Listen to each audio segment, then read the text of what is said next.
अगर 4 पेज मिले हैं आंसर लिखने के लिए, लेट अस अज्यूम,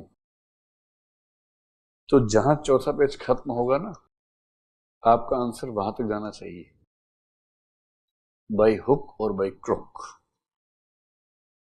एकदम सही बता रहा हूं। अगर आप एकदम चीटी स्टाइल में लिखते हैं तो भी अभी से हैबिट डाल लीजिए। एग्जामिनर कभी वर्ड्स काउंट नहीं करता, वो तो आंसर ही चेक नहीं करना चाह रहा, तो आप उससे वर्ड काउंट करवाएंगे? कुछ लोग बोलते हैं नहीं, when the copy reaches UPSC there are some people who sit down and count your words and they mention there इतने वर्ड्स का आंसर है। कुछ तो और 30 मार्क है। इतना ही नहीं, हर 50 वर्ड्स के बाद निशान लगाते हैं, 50, 100, 150, 200। और इससे मुझे बार बार फीलिंग आती है, जो डिस्गाइज अनएम्प्लॉयमेंट होता है उसी का एग्जाम्पल शायद ये है। जितना मैं जानता हूं किसी को फुर्सत नहीं है सबकी, सोचना ही मत ऐसा कुछ होने वाला है। एग्जामिनर के पास कॉपी आती है, उसी को देखना होता है वर्ड्स आप पे ज्यादा है कि नहीं है, और वो भाई कॉपी भी नहीं देखना चाह रहा तो वर्ड तो क्या ही काउंट करेगा आप। लेकिन साइकोलॉजी से खेलना है। एक बच्चे ने 4 पेज का आंसर लिखा, पूरा यहां तक लिखा फैला फैला के खेत की तरह से एकदम, पर ये बात दिमाग में नहीं आती बाद में। अच्छा, लूज लिखा हो तो पढ़ने में आसान भी लगता है, फॉन्ट साइज बड़ा है, गैप अच्छा है, राइटिंग अच्छी है, पढ़ के मजा आता है। और पूरा लिखा भी एक फीलिंग आती है कि बच्चों को ज्ञान बहुत ज्यादा है, 4-4 पेज के आंसर लिखे। और आपने ठीक वही आंसर विदाउट इवन चेंजिंग ए कॉमा और फुल स्टॉप लिखा, 2 पेज में लिख दिया, क्योंकि आप छोटा लिखते हैं। मैं गारंटी दे रहा हूं कि अगर उसको मान लीजिए 20 में से 12 नंबर मिले, आपको शायद 10, 10.5 नंबर मिलेंगे। मैं बहुत साफ साफ कह रहा हूं, even if you have written the exactly same answer without even the difference of a comma और फुल स्टॉप, और अगर आपकी हैंड राइटिंग अच्छी है, 4 पेज फुल भर दिया है, कुछ सुंदर डिजाइनिंग की है, तो आग लग जाएगी एकदम। वही लगानी है। आंसर अच्छा होना तो बात की बात है, तो 4 पेज मिले हैं तो 4 पेज पूरे भर के आने हैं, और लास्ट में फीलिंग आनी चाहिए कि बच्चा और लिखने के मूड में था, तो पेज कम पड़ गए। इस फीलिंग पर खत्म करना लास्ट में। हर चौथे पेज के एंड में यहाँ काटा वाटा बना गया ना सुंदर सा, ऐसे बनाते हैं कई बच्चे प्यारा सा, कि this is the end of my answer, not my life, just my answer है। ऐसे लिखना है। अब देखो क्या है, अगर आप खुला खुला लिखते हैं, फॉन्ट साइज बड़ा है, गैप चुभना नहीं चाहिए। मैंने ऐसे ही बच्चे देखे जिनको मुझे समझाना पड़ा कि भाई ये आंसर शीट है, मैंने ही ज्ञान दिया था कि थोड़ा लूज लूज लिखना भाई, पढ़ा जाए, तो उन्होंने ज्यादा ज्ञान ले लिया, जितना नहीं दिया था उससे ज्यादा लेके बैठ गया। अब वो ऐसे लिख रहे हैं, ऐसे 3-3 वर्ड में लाइन खत्म, 7-8 में हो गया, 1.5 सेंटेंस में पेज खत्म।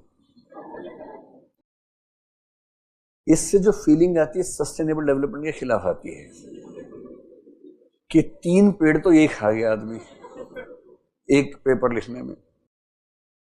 When you cut a tree, it makes almost 4,000 pages. And if you are misusing the pages or the space, it gives a very bad feeling. Don't misuse. पर थोड़ा loose लिखिए, है ना, बहुत टाइट नहीं लिखना है। और जैसा भी लिखें, जैसे अगर देख के समझ में आता हो तो लगभग इस तरह का, जो ज्यादा लूज नहीं है, ज्यादा टाइट नहीं है, लेकिन एक सिस्टम में दिख रहा है ऐसा। 4 पेज भरने पूरी तरह से कुछ भी हो जाए।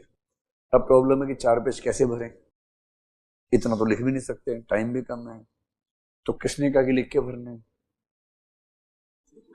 हमने काहे कब के लिख के भरने। जैसे जीएस पेपर 2 पेपर 3 में भारत का नक्शा ठीक से बनाना सीख लो। अब मान लो कि आपका एक पूरा पेज नहीं संभल पा रहा है, तो 1 पेज का नक्शा बनाओ ठीक से, पूरा नक्शा बना के, मुझसे तो नीचे वाला बनता, ऊपर का बनता नहीं है, और बताओ यहाँ ये है, यहाँ ये है, यहाँ ये है, यहाँ ये है, ऐसे मतलब मुझे बन जाता है, ऐसा भी नहीं कि नहीं बनता है, तो थोड़ा सा नहीं नहीं, मैं ठीक बना लूंगा, आप चिंता ना करें। तो मैंने आईएएस टॉपर्स को देखा है ऐसा नक्शा बना के पास होते हुए, टॉप करने वालों की बात कर रहा हूं। मैं इससे बेहतर बना लूंगा, मैं तो आपको हंसाने के लिए ऐसा बना रहा हूं, चिंता ना करें। तो कहने का भाव ये है, आपकी एबिलिटी होनी चाहिए कि भारत का नक्शा इतना भी बना सके, इतना भी और इतना भी। 4 पेज भरने हैं पूरे, तो भारत का साइज कितना होगा? नहीं, जितना आप नहीं लिख पा रहे सिंपल, जितना लिख पा रहे बाकी नक्शा बनेगा, और जहां नक्शा नहीं बनेगा डायग्राम बनेगा। जैसे आपने कहा कि देयर आर 4 फैक्टर्स, अब 4 फैक्टर्स ऐसे भी आ सकते हैं, और आपके पास स्पेस ज्यादा है, पेज भर नहीं रहा, तो 4 फैक्टर्स ऐसे आएंगे। So simple. But anyhow you have to fill all the pages you have been given for answer writing, और उसमें भी थोड़ा काला पेन, थोड़ा नीला पेन, ये सब करना जरूरी है। Headings in black pen and the answer in blue pen, ठीक है। देखिए, टाइम तो कहते हैं ना कि जगह दिल में होनी चाहिए ये कह रही टाइम ही नहीं मिलेगा, मैं कह रहा हूं जैसे लोग कहते हैं, इश्क करने वाले से पूछो कि अरे हम शादी करेंगे, रहोगे कहाँ? अरे दिल में रहेंगे। तो 10 दिन में समझ में आता है कि दिल में रहना ठीक नहीं है, रहना घर में पड़ता है। But to the extent possible, जहां जहां पॉसिबल हो, ब्लैक और ब्लू का कलर कॉम्बिनेशन बड़ा सुंदर होता है, वो एस्थेटिक सेंस एग्जामिनर को बहुत अपील करती है।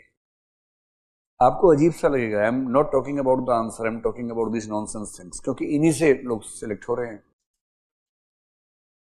And what we are focusing in the mentorship programme primarily is 2 things. Speed, you are not supposed to leave even a single question, you have to write all the questions, number 1, and you have to decorate all the answers through maps, diagrams, flowcharts, without leaving any space given to you for answer writing, using black pen, blue pen, having good handwriting, headings, subheadings, and finally also the content to the extent possible. Content is the least important thing which I feel on the basis of evaluation of UPSC copies. इसका मतलब ये नहीं कि आप अच्छा content ना लिखें, लिखना अच्छा है, ऐसे में कंटेंट